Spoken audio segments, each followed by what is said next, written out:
Welcome.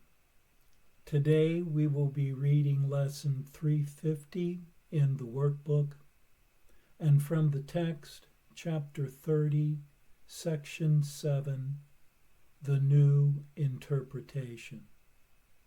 And now for lesson 350. Miracles mirror God's eternal love. To offer them is to remember Him, and through His memory to save the world. What we forgive becomes a part of us as we perceive ourselves. The Son of God incorporates all things within Himself as you created Him. Your memory depends on His forgiveness. What He is unaffected by His thoughts. But what He looks upon is their direct result. Therefore, my Father, I would turn to you. Only your memory will set me free. And only my forgiveness teaches me to let your memory return to me and give it to the world in thankfulness. And as we gather miracles from Him, we will indeed be grateful. For as we remember Him, His Son will be restored to us in the reality of love.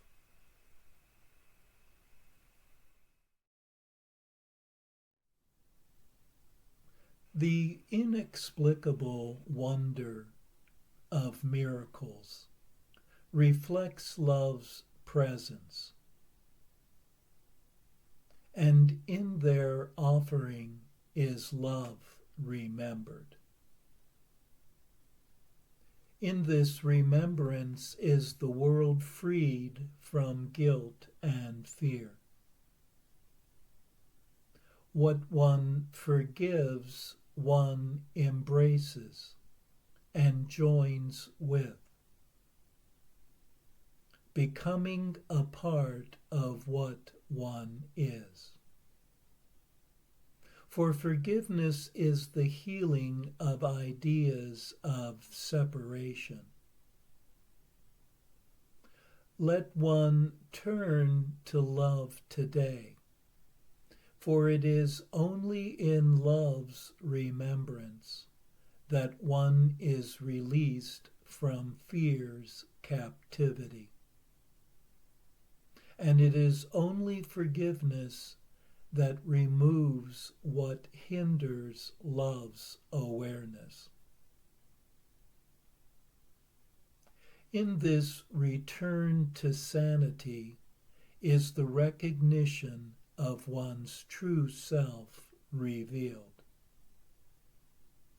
And in gratitude and great thankfulness does one share the wonder and joy with everyone and everything.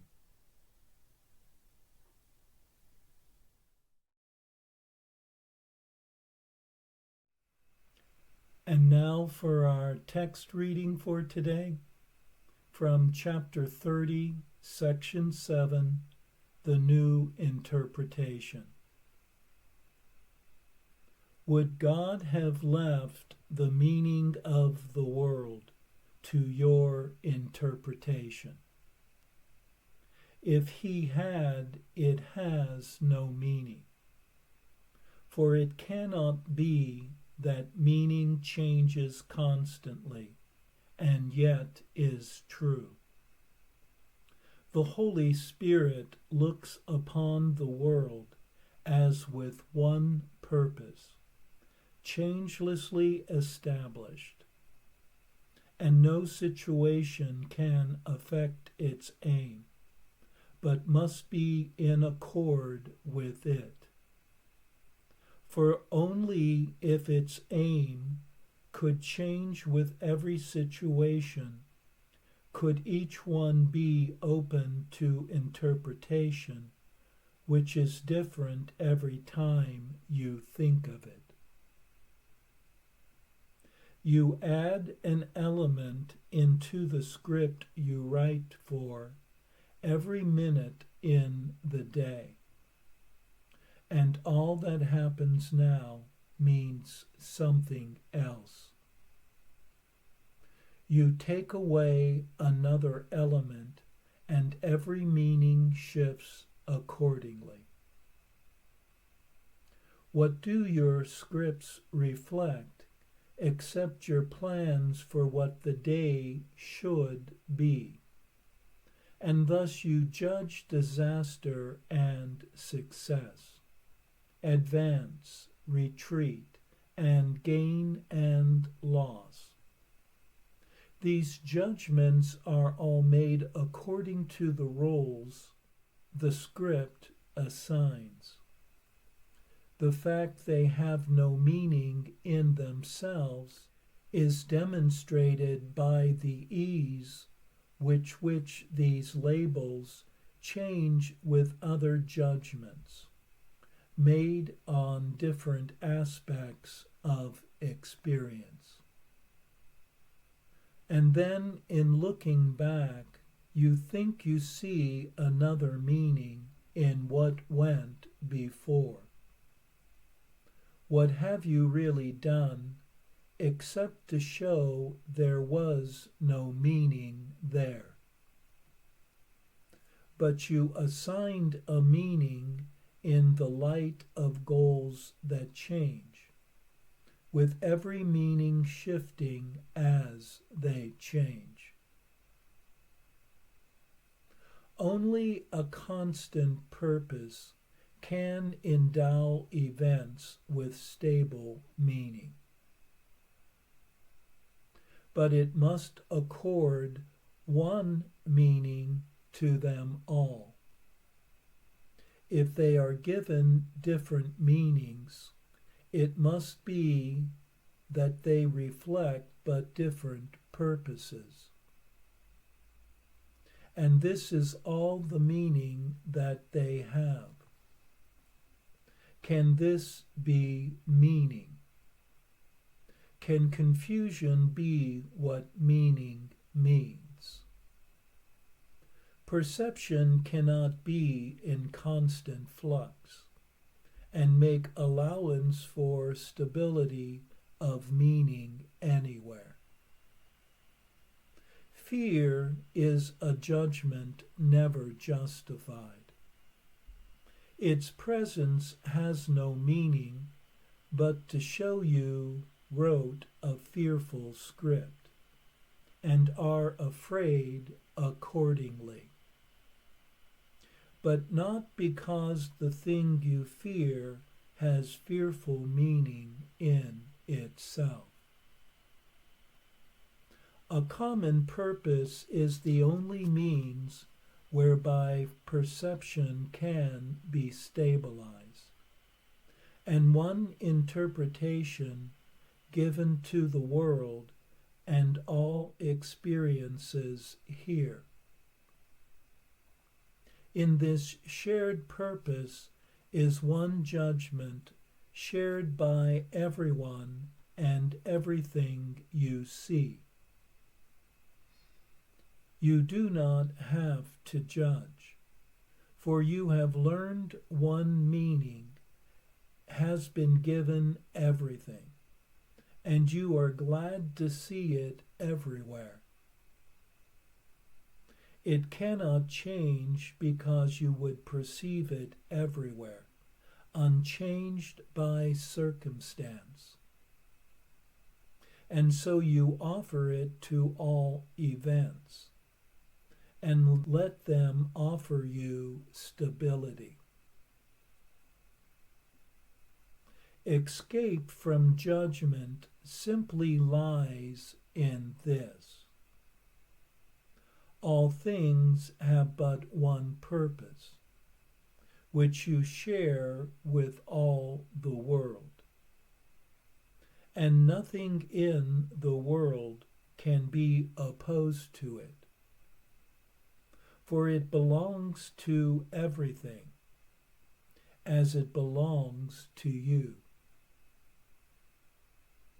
In single purpose is the end of all ideas of sacrifice, which must assume a different purpose for the one who gains and him who loses.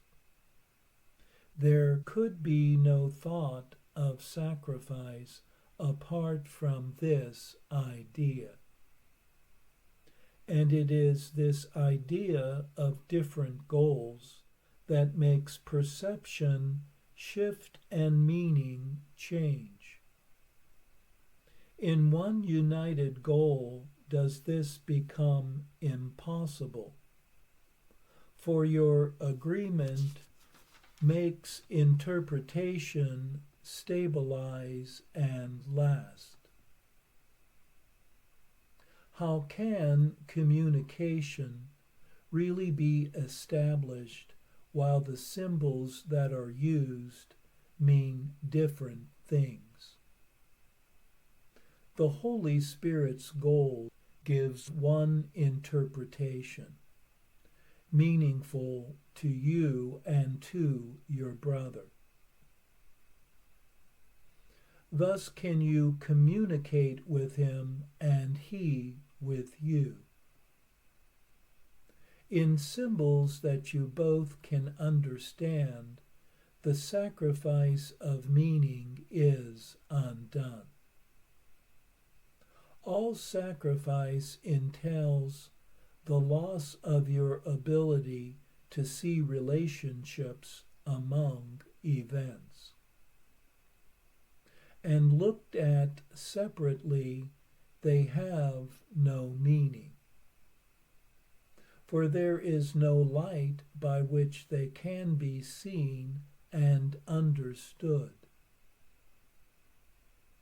They have no purpose, and what they are for cannot be seen. In any thought of loss, there is no meaning. No one has agreed with you on what it means. It is a part of a distorted script, which cannot be interpreted with meaning. It must be forever unintelligible. This is not communication. Your dark dreams are but the senseless, isolated scripts you write in sleep. Look not to separate dreams for meaning. Only dreams of pardon can be shared. They mean the same to both of you. Do not interpret out of solitude, for what you see means nothing. It will shift in what it stands for, and you will believe the world is an uncertain place in which you walk in danger and uncertainty. It is but your interpretations which are lacking in stability, for they are not in line with what you really are. This is a state so seemingly unsafe that fear must rise. Do not continue thus, my brother. We have one interpreter, and through his use of symbols are we joined, so that they mean the same to all of us. our common language lets us speak to all our brothers, and to understand with them forgiveness has been given to us all, and thus we can communicate again.